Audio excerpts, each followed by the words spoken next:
Good evening, bookies. My name is Hannah, and today we are going over all of the books that I read in January.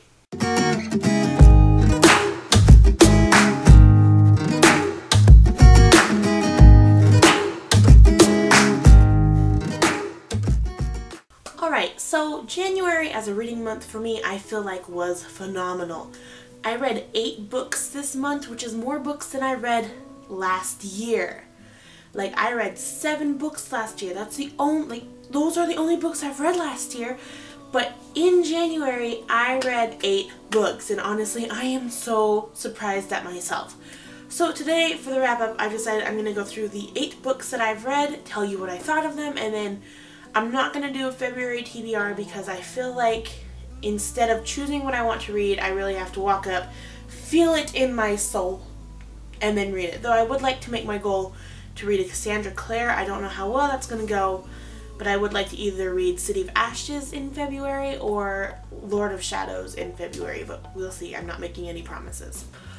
So the first book that I read in January was The Hazelwood.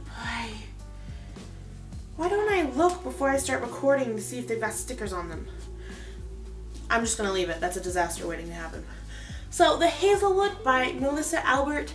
I don't know necessarily why I wanted to pick up this book. I kind of was just browsing. I don't even remember what day I started reading it. I was kind of browsing and I was like, yeah, I guess I'll read The Hazelwood. It sounded good when I first picked it up, so I was like, maybe it'll be good. It was pretty good. I don't remember what rating I gave it on Goodreads, but I'm kind of like a slacker and I either give it a 5-star, a 4-star, or a 1-star. It's kind of sometimes in between, but I'm not always gonna, give it a certain. I feel like I'm really nice when it comes to books. So what I do remember from reading this book is that I liked it a lot. Oh, what? Oh yeah, okay, I remember that. I liked it a lot. I am kind of a big loser for fairy tales and like dark stories and stuff like that, so this really kind of was where I wanted it. It was perfect. And like, I remember the author, like, her writing is pretty. I think the writing is very pretty, so I actually really liked this book. Most of the books this month I actually liked. I think there were a few that I was kind of iffy about, and one that I didn't really like at all, but we'll get to those in a second. The next book I don't have a cover of. I don't know where it went. It's somewhere in my house. But it is Tequila Kingdom by Alexandra Christo. Shit.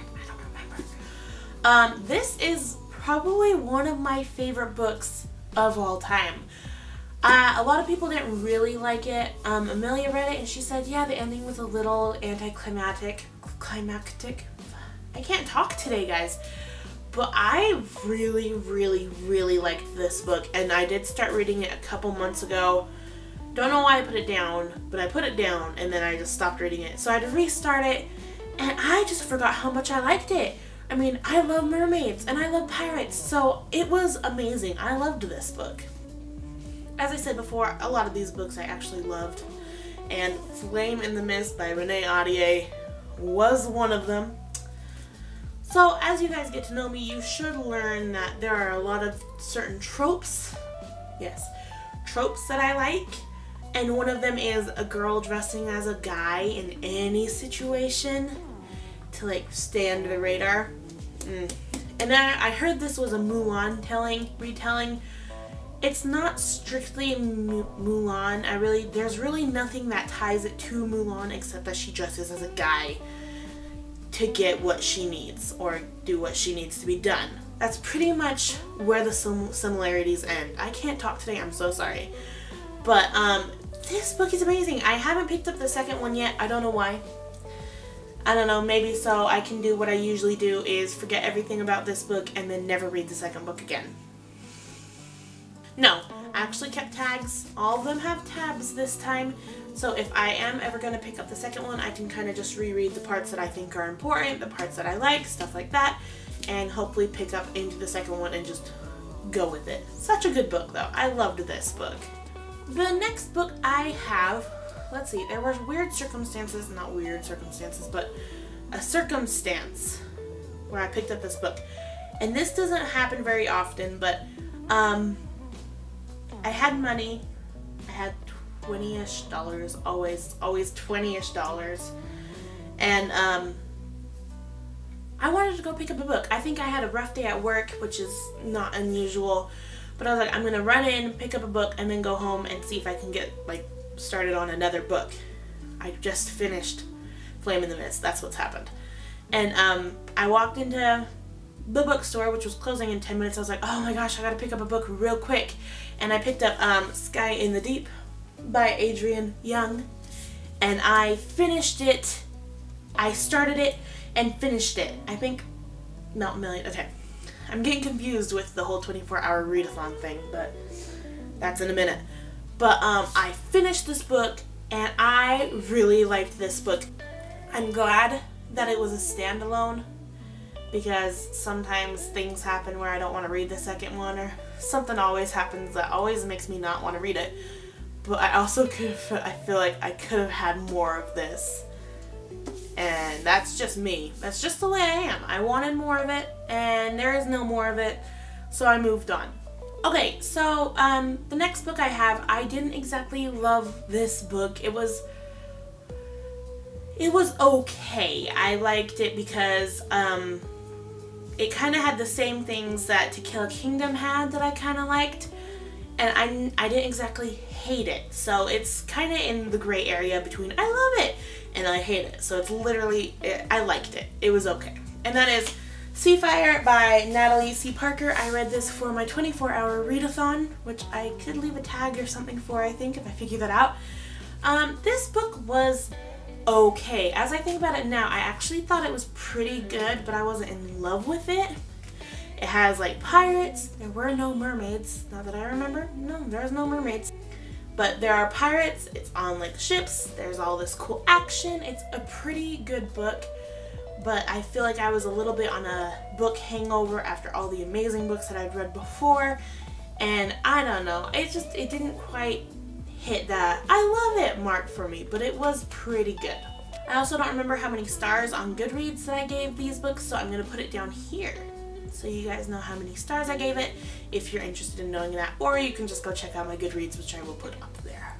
So the next book I also absolutely loved. I gave this 5 stars on Goodreads. It was so good. It's amazing. I've had this book on my shelf for years, and I'm such an idiot because I always wait to read the good books, and I'm like, why didn't I read that sooner? But it's Uprooted by Naomi Novik. I also read this during my 24-hour readathon. It was amazing, beautiful. Like when I finished it, I felt like an ache in my soul that I don't quite think is gone yet. It was just such a good book. And I've noticed that I can't read reviews of the books before I read them, which I don't know why I would. Maybe I do, I don't know. Because some of the booktubers that I follow might not like this book, which might affect my opinion towards this book. So I don't know what everybody else's opinions of this book is, but I loved this book. And now we are down to our final 2. Let's get to it. So the next book I have, I've also had on my shelf for a really, really long time. It sounded interesting, so I was like, I'm gonna pick it up. And then I bought it and I didn't read it. But this time I did. It was one of my goals for this month that I didn't tell anybody about. What? That's Darker Still by Leanna Renee Heber? I don't know how to say it. This book, I don't know about this book, guys. I had pumped myself up for it. I'd gotten excited about it, and it kind of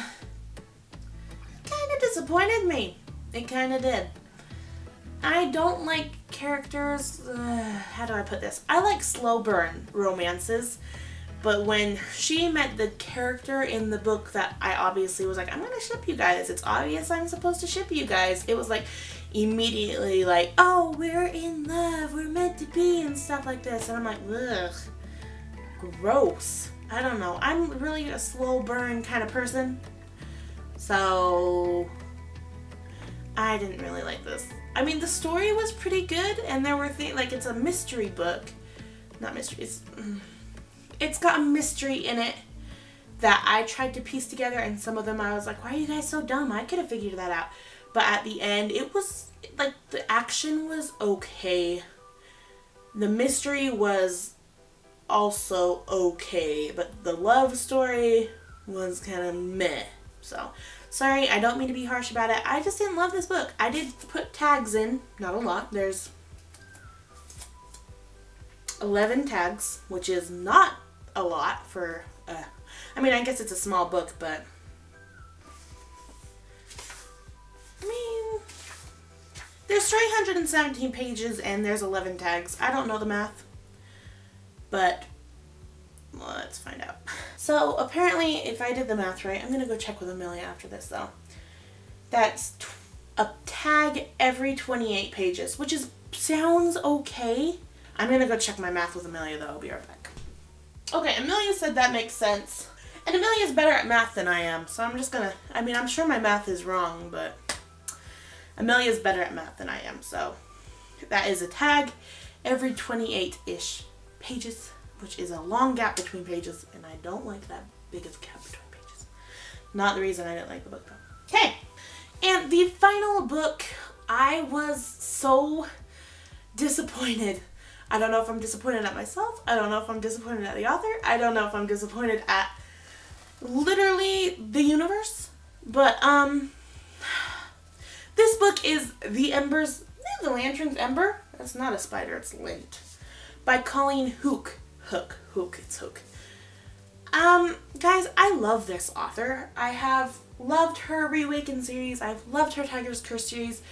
And I was excited to pick up The Lantern's Ember because I was like, this is about jack-o'-lanterns and like the Headless Horseman and it's gonna be so good.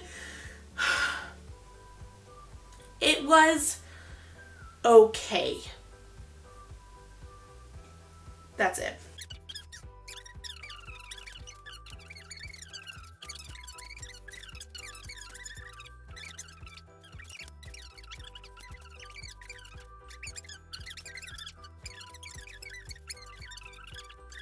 I'm sorry, I have a lot to say about this book because it frustrates me so bad when authors do something big and dramatic and then they just turn it around and it's fine. Alright, that's the rant. The rant for that book is over, and now I'm going to go over my least favorite book of the month and my favorite book of the month, and then we will wrap this up. Okay, let's just cut the crap though right now. You guys know what book is going to be my least favorite. I could do a whole rant video on this book and like what I thought of it and all that, but I'm not going to. Okay, onto a lighter tone, my favorite book of the month. This might surprise you guys because I did say one of them was my favorite book of all time, but it was Naomi Novik's Uprooted. I kind of, now that I think about it, I like this a lot more than I like Tequila Kingdom, which I like Tequila Kingdom a lot. So I don't know what's going on here. Maybe they're equal. Maybe they're both my favorites. I have no idea. But this is the winner for my favorite book of the month.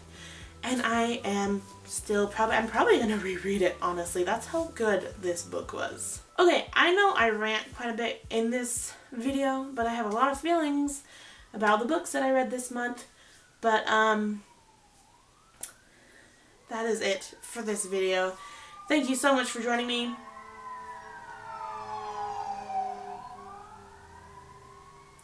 And I will see you guys in the next one. Rock on.